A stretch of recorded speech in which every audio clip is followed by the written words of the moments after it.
akhir-akhir ini Indonesia sedang terjadi konflik dengan beberapa negara di luar sana. Nah, hal ini menjadi riuh di media sosial dan menjadi perbincangan hangat nih sobat.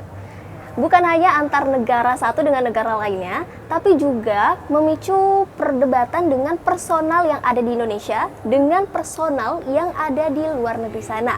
Nah, saat ini saya sedang berada di Universitas UIN Syarif Hidayatullah bersama dengan Dr. Tantan, salah satu dosen ternama yang ada di UIN Syarif Hidayatullah. Langsung aja kita sapa beliau. Assalamualaikum Pak. Waalaikumsalam warahmatullahi wabarakatuh. Apa kabar Nadia? Baik, alhamdulillah. Nah, Pak Tantan biasa dipanggil apa nih? Maunya dipanggil sebetulnya apa? bebas, sebetulnya bebas sih. Bebas ya? Iya, tapi orang kadang manggil Kang Tantan. Oh, Kang Tantan. Itu nama populer di WhatsApp. Oke, Kang Tantan, melihat mendengar tadi penjelasan yang saya jelaskan permasalahan ini, sebagai sosiolog, dari pandangan sosiolog, Pak Tantan ini menilai hal ini seperti apa? Oke, Nadia, terima kasih. Pertama ya, kalau kita melihat respon dari netizen Indonesia pada isu-isu di luar, sebetulnya mudah tidak mudah. Yang pertama disebut mudah karena paling gampang kan kita merespon secara cepat ya, apalagi netizen itu bisa bebas identitas. Nah, dia di luar bisa jadi siapa kan, bisa aja netizen itu. Itu satu. Yang kedua, tapi tidak mudah karena ke depan kita akan menjadi satu masyarakat digital yang sistem etikanya juga akan berubah. Sekarang kan sudah mulai nih, mereka-mereka yang menebar hoax ya sudah mulai dihukum. Dia tidak bisa lagi punya akun dan sebagainya. Nah, mengenai kasus yang tadi disebutkan tentang kasus BWF misalnya atau kasus Dayana, itu tidak secara sederhana juga kita mengatakan itu sebagai bentuk semangat nasionalis ya. Itu mungkin ekspresi publik sesaat aja. Karena ada warga kita yang dizalimi, kita kan kalau ada orang-orang yang dizalimi senang membela, itu saya pikir rasa kemanusiaan ya, jadi lebih ke rasa kemanusiaan saja. Saya kira siapapun di negara manapun tidak perlu harus orang Indonesia.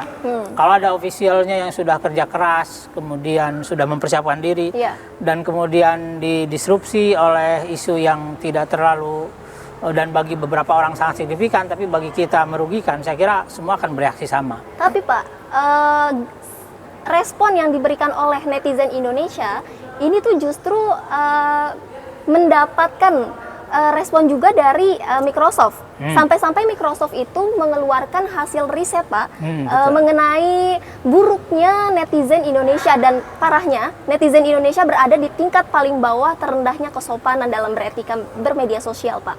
Nah, hal ini tuh sangat bertentangan Pak dengan budaya timur kita yang di mata dunia itu dikenal sebagai masyarakat yang tingkat kesopanannya itu tinggi Pak. Nah, Bapak menilai hal ini seperti apa? Oke, saya ingin mengutip wawancara saya dengan media lain, tapi dengan pertanyaan yang mirip. Sebetulnya asumsi bahwa kita negara paling sopan itu ya, itu asumsi kepedean aja gitu. Ya, jadi nggak juga sih gitu. Coba kita juga kadang bisa menunjuk bahwa kita negara paling emosian ya. Bentuk nyatanya yaitu tanpa harus mengklarifikasi, tanpa harus apakah benar informasi itu akurat, kita langsung main hantam, main gebuk aja ya. Apalagi apa yang bisa dilakukan oleh netizen ya, salah satunya ngegeruduk gitu. Mungkin semangat kita untuk ngegeruduk tanpa verifikasi itu mungkin sebetulnya budaya asli kita gitu, tanpa tanya dulu dan lain-lain. Jadi kalau misalnya asumsi bahwa kita paling sopan, saya mengatakan di media lain bahwa kesopanan kita itu, Nadia ya, itu tidak serta-merta merupakan bentuk ekspresi natural, tetapi dia diwarnai oleh sikap pragmatis, ingin dapat keuntungan. Saya baik-baik dengan seseorang, misalnya salah satunya motivasinya karena saya ingin dapat keuntungan dari dia. Jadi motif pragmatis saja kita sopan itu. Bahwa di dalamnya ada kesopanan, ya, tetapi sebetulnya pada level yang lain kita bisa melihat bahwa kesopanan yang ditunjukkan, karena kalau nggak salah Microsoft itu melakukan penelitian juga tidak hanya dalam konteks netizen, tapi dalam konteks industri pariwisata. Iya, betul. Nah, jadi dalam konteks pariwisata malah sangat jelas sikap pragmatis kita lah yang membuat kita sopan. Coba misalnya ada seorang wisatawan datang, kemudian mendekati orang kita, kita membalas dengan sangat sopan, sangat welcome, terus baik sekali ya dan lain-lain. Itu karena kita ingin dia itu stay di kita lebih lama. Kalau stay di kita lebih lama, otomatis dia Menambah spend of perekonomian. money-nya juga akan lebih banyak. Spend of money lebih banyak, maka akan menguntungkan industri pariwisata kita. Jadi menguntungkan kita berarti kan memberikan Iya. keuntungan yang sifatnya ekonomi, material dan sebagainya. Iya. Jadi lagi-lagi itu tidak terlalu murni juga sih, itu karena pragmatis. Oke, tapi Pak, sebenarnya perilaku dari pandangan sosiolog nih Pak, dari sosiolog, perilaku apa sih yang mempengaruhi sampai-sampai antara media sosial dengan dunia nyata ini sangat berbanding terbalik? Oh iya, nah ini salah satu kelebihan dari media sosial ya. Iya. Kita bisa mereplikasi identitas kita atau kita juga mereverifikasi identitas kita dengan identitas lain. Saya misalnya ya kalau mau niat buruk, di media sosial saya bisa menjadi siapa gitu ya. Saya bikin lagi yang baru. Bikin fake account ya? Oh iya, bikin fake account itu kan bisa kita replikasi ratusan ribuan ya. Iya, betul. Dan itu ternyata ada beberapa pihak yang diuntungkan ya. Ya dengan fake account itu kan beberapa pihak diuntungkan. Maka muncullah buzzer palsu misalnya. Oh iya, betul. Atau buzzer berbayar yang palsu dan sebagainya. Tapi ternyata itu diperhatikan. Nah, kalau misalnya dalam konteks sosiologis ya, kita harus memahami bahwa netizen itu juga harus diklasifikasi sedemikian rupa. Ada netizen cerdas, netizen elit gitu ya, ada netizen menengah, netizen biasa, ada netizen bawah gitu, atau netizen bawah itu netizen yang memang dia tidak terlalu punya kepentingan dengan ideologi, dengan pokoknya rame aja. Kan gini, kalau tiba-tiba seseorang ya, contoh Dayana tadi, Iya. kenapa sih Dayana diserang gitu? Kenapa Dayana tiba-tiba meledak gitu ya peminatnya dari Indonesia? Ketika Vicky Naki ngobrol-ngobrol dan orang tertarik, langsung follow gitu Iya, ya. betul. Dengan sangat cepat. Langsung naik followersnya. Dari 800.000 followersnya kan Jadi jadi 2 2 juta. Tiba-tiba Dayana Mengeluarkan keserempet statement. ngomong gitu yang rasis gitu kepada kita. Kita kan nggak sangat mudah karena memang dunia media sosial kan begitu. Beda dengan pertemanan dunia nyata ya. Iya, betul. Kita mau mikir-mikir lah. Saya mengunfollow Nadia misalnya, ini gimana ya gitu. Kecuali saya nggak kenal ya siapa kan gitu. Netizen Indonesia memfollow siapa Dayana, emang dan sendiri Dayana kenal semua nggak juga kan? Dia hanya bilang lah di medianya itu, oh terima kasih netizen Indonesia, Anda baik sekali, bla bla bla bla bla bla gitu. Kenal secara langsung nggak? Nggak ada. Mungkin ya hanya kenal gitu saja gitu. Dia kenalnya pas nama Vicky Naki saja. Oke. Gitu. Nah Pak, tapi ada yang berpendapat nih Pak, kalau yang dilakukan oleh netizen Indonesia ke netizen luar atau ke dunia ke negara luar itu adalah sebagai bentuk pembelaan yang dilakukan oleh masyarakat Indonesia untuk membela tanah airnya Pak. Nah, yang dibilang, yang disebut sebagai nasionalisme. ala nasionalisme Indonesia. Nah, Bapak menilai ini seperti apa? Kalau saya pribadi ya Pak ya, Iya. kalau boleh berpendapat, realistis aja Pak. Saya juga sebagai orang yang direndahkan, pasti negara saya direndahkan, pasti saya akan membela mati-matian Pak. Nah kalau itu harus dilihat kasus per kasus. Mungkin isu yang BWF ya, bisa Iya. dikatakan iya ya. Itu bentuk ini. Tapi kemudian ekspresi emosional begitu kan semakin menunjukkan kita tidak beradab gitu ya. Apa yang dikatakan oleh Microsoft sebagai kita memiliki keadaban yang rendah di dunia maya itu semakin mengkonfirmasi karena BWF berargumen bahwa apa yang dilakukannya itu sesuai dengan keputusan dari bla bla bla bla bla bla. Iya. Itu kan panjang sekali itu.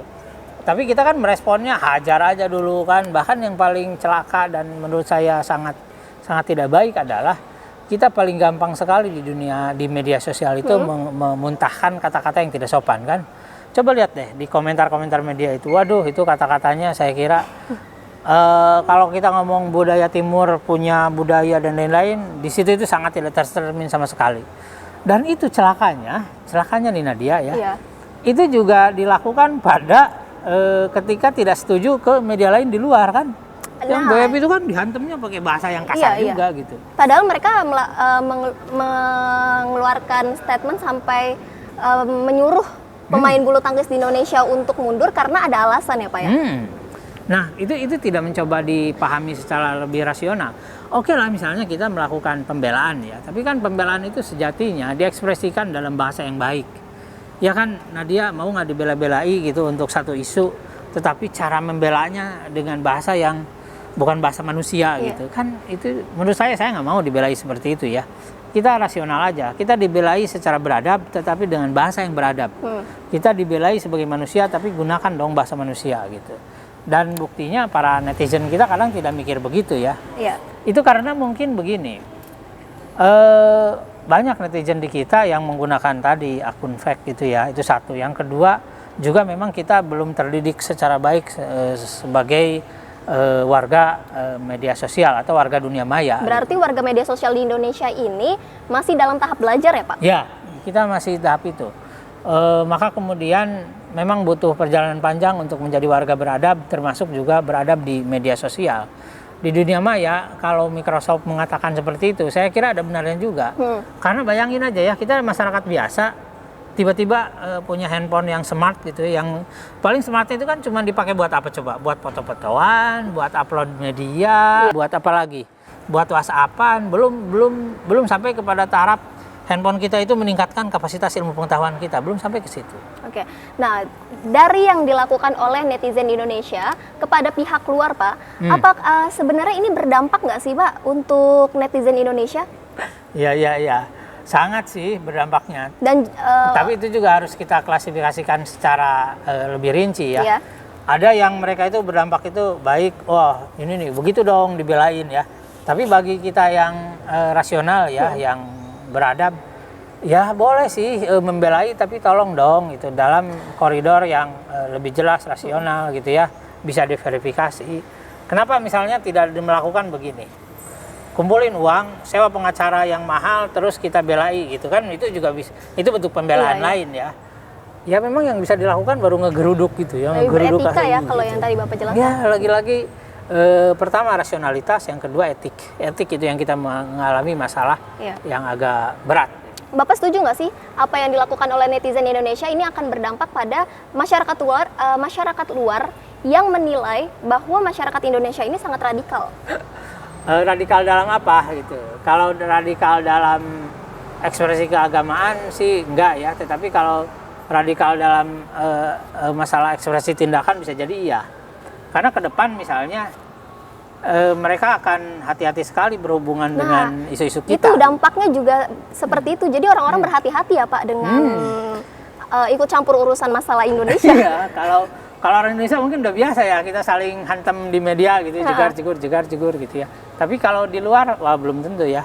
Terus orang lain terutama ya, kalau dalam konteks yang lebih makro, mereka akan hati-hati juga kalau misalnya ke Indonesia. Nah itu yang lebih dikhawatirkan ya. Kan kita butuh orang asing datang ke sini ya. Jadi berdampak pada sektor pariwisata ekonomi. Banyak hal. Karena jangan sampai penilaian Microsoft itu kemudian membuat alergi para investor yang mau investasi di Indonesia. Betul, Jangan sampai hasil riset Microsoft itu memberikan image kepada wah jangan-jangan akademisi Indonesia juga begini gitu ya, dan sebagainya. Itu sebetulnya yang harus belajar. Jadi netizen Indonesia memang harus belajar semakin baik, semakin beradab gitu ya. Dan kalau sekarang begini ya wajar lah. Nanti tapi jangan berhenti di sini gitu. Setelah ngantem belajar dong, pikirkan hantemanmu benar kan gitu. Iya betul. Iya. Oke. Nah berarti berdampak juga terhadap berubahnya mindset masyarakat luar ya terhadap kita. Iya. Dan itu merugikan ya Pak ya. Karena gini, netizen itu kan aktif sekali ya. Mengekspresikan apapun spontan, kadang-kadang belum dipikirin, udah hajar aja dulu. Nah kalau itu kebiasaan terus begitu, maka kemudian orang akan males lah gaul dengan orang Indonesia nih, ntar sedikit-sedikit mainnya gitu, tidak matang dalam menyatakan sesuatu, tidak memikirkan dulu dampak dari sebuah pernyataan, karena kan pernyataan itu juga representasi dari sebuah tindakan, dan itu sangat bermasalah gitu dalam kehidupan tata bernegara, tata sosial, tata ekonomi yang lebih besar, dan lebih besar lagi tata global. Ya. Lalu Pak, yang dilakukan oleh netizen Indonesia ini kan di media sosial sangat responsif ya. Bapak menilai ini dari segi sosiolog, ini baik, buruk, atau justru menguntungkan sih Pak bagi negara kita? Sebelum menjawab itu ya, lebih baik pahami begini. Iya. Mengapa sih orang Indonesia itu gampang sekali merespon gitu ya, bahkan tanpa mikir gitu itu. Pada isu-isu tertentu seperti itu, termasuk isu yang sensitif.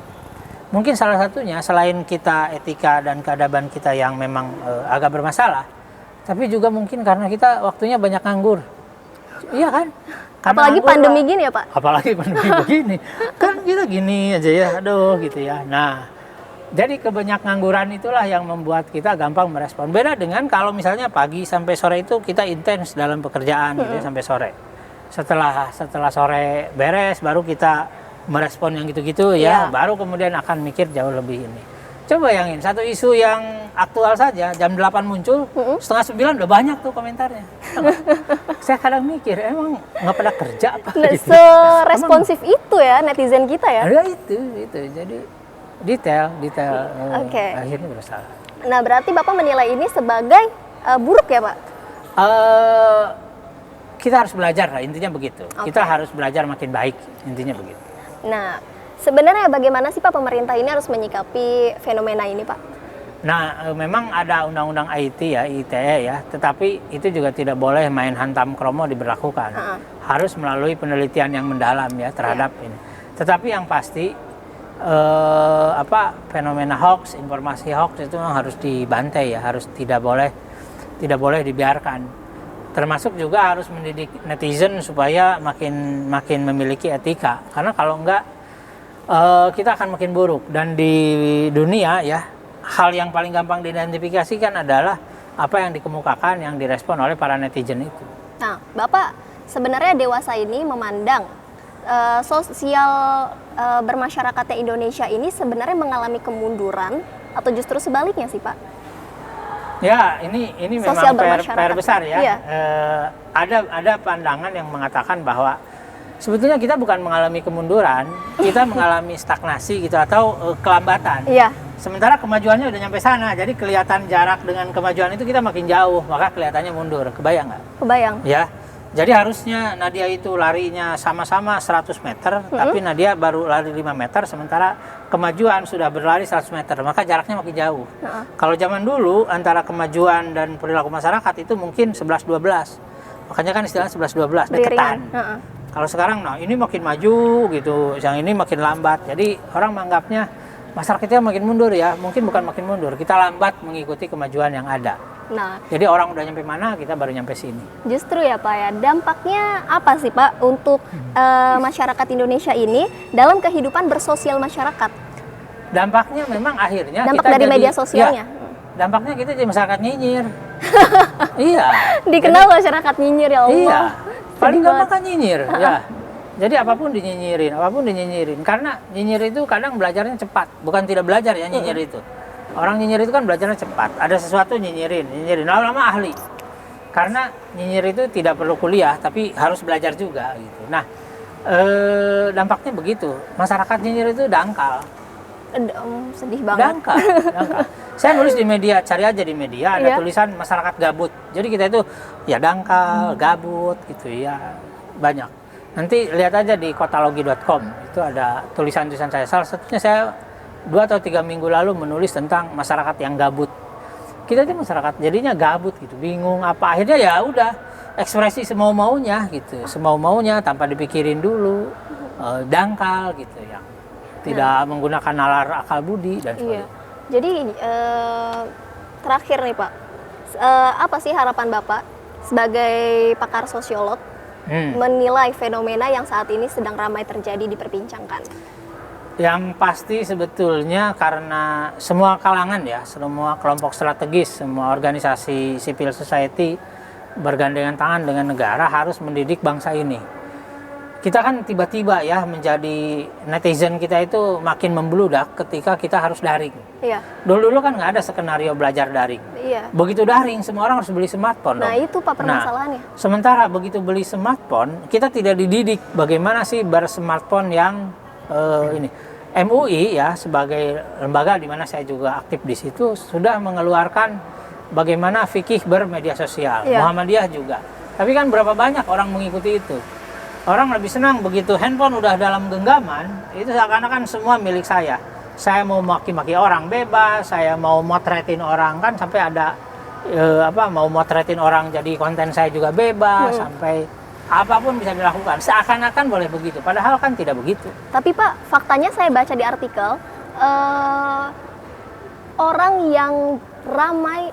yang banyak berkomentar buruk di media sosial itu justru rata-rata range umurnya itu antara 25 tahun ke atas Pak. Itu justru menjadi pertanyaan nggak sih Pak? Jadi pertanyaan, jangan-jangan mereka itu memang kelompok yang pertama ya, mungkin pekerjaannya tidak mapan. Jadi harus diteliti itu. Jangan-jangan ya. Karena gini, kalau Nadia sibuk dari pagi sampai sore ya, sampai jam 4 baru pulang. Dan memang sibuknya itu intens sekali sehingga kita buka handphone itu hanya untuk keperluan pekerjaan. Saya yakin tidak akan berkomentar seenaknya. Iya nggak? Kan baru bisa berkomentar seenaknya nanti sore gitu ya, jam 4, jam 5 baru buka. Apa saja sih, itu pun kan tidak bisa langsung, wah saya renungkan dulu gitu. Nah jangan-jangan mereka yang komentar itu memang satu, memang pekerjaannya jadi komentar begitu ya. Jadi netizen bayaran, buzzer atau ya? jadi itu buzzer RP itu.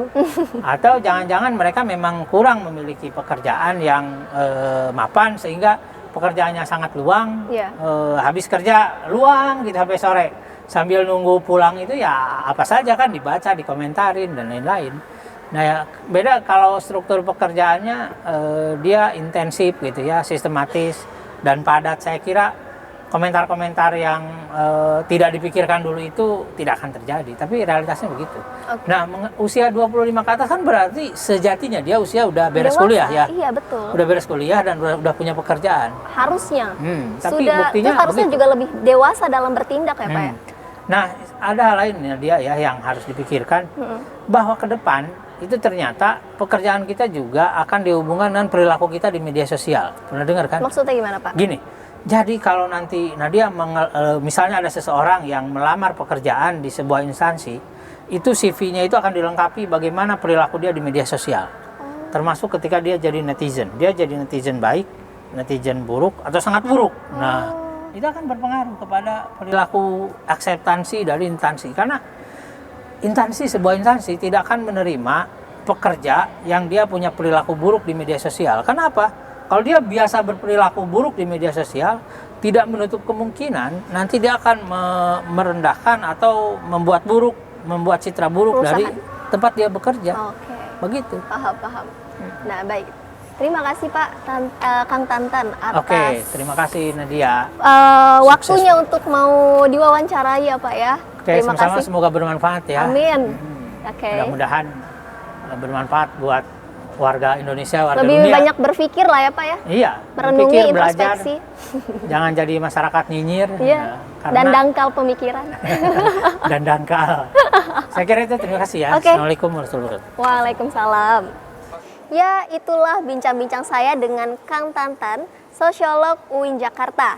Kesimpulannya tetap satu, bijaklah dalam bersosial media, jangan sebarkan hoax, dan berpikirlah sebelum berkomentar. Itu.